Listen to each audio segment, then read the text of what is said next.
મંગલ charitable trust દ્વારા ચાલો જોઈએ સત્સંગના કાર્યક્રમમાં કંકાવટી ગ્રુપનો કાર્યક્રમ યોજાયો હતો. રાજેશ્રીબેન પરમાર, શ્યામભાઈ મકવાણા અને ગૌરાંગ જાનીએ લોકસાહિત્ય તથા ગુજરાતી ગીતો અને ભજનોની પ્રસ્તુતિ કરી હતી. કાર્યક્રમનો લાભ સિનિયર સિટીઝનોએ લીધો હતો. કહેવાનો અર્થ મૃત્યુને પણ હલબલાવી નાખે એવી કોઈ તાકાત હોય તો એ મામા તાકાત છે સાહેબ. मेरे भोले के दरबार में सबका आना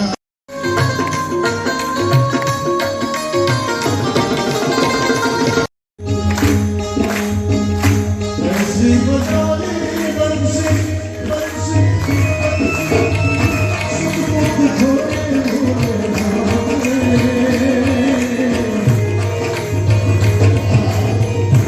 आही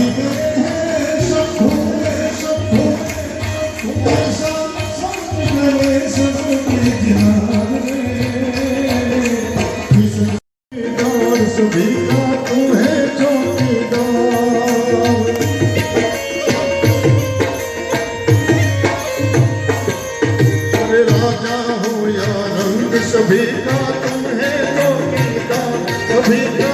है जोगीदार. જાય છે કાંઈ વાંધો નહીં સાહેબ. જોજો દીકરો જીવિત થાય હરો કેટલો હતો ને માં બધું ભૂલી ગઈ. ન જન્મ પૂછે ન મૃત્યુ પૂછે. યહાં पे किसी की आंख खुल गई तो यहाँ पे किसी को लंबी नींद आ गई. કોઈ એમ કહેતું હતું કે આ માં હવે ગાંડી થઈ ગઈ છે અને ત્યારે મારા શબ્દો સાંભળજો કે હા ભાઈ હું ગાંડી નથી થઈ, હું પાગલ થઈ ગઈ છું. જેને ગાંડામાં પાગલમાં. અને પછી ભગવાન બુદ્ધ પાસે આવીને બોલી, પ્રભુ કોઈ એવું ઘર ન મેળવ્યું કે જ્યાં કોઈ મૃત્યુ ન પામ્યું હોય.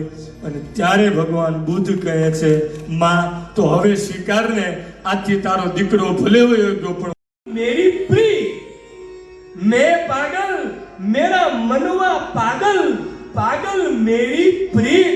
अरे पागलपन को वो समझे जिसका बिछड़ा में.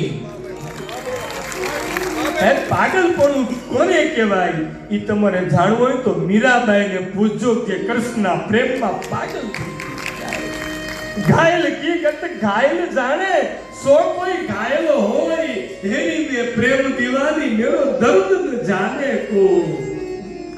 પાગલ કોને કહેવાય એ જાણવું હોય તો નરસિંહ મહેતાને પૂછજો કે કોઈ આવીને એમ કે મહેતાજી તમારા પત્નીનું અવસાન થયું તો મહેતાના મુખમાં શબ્દો હતા, ભલું થયું ભાંગી જંજાર, સુખે ભજસુ શ્રી ગોપાલ.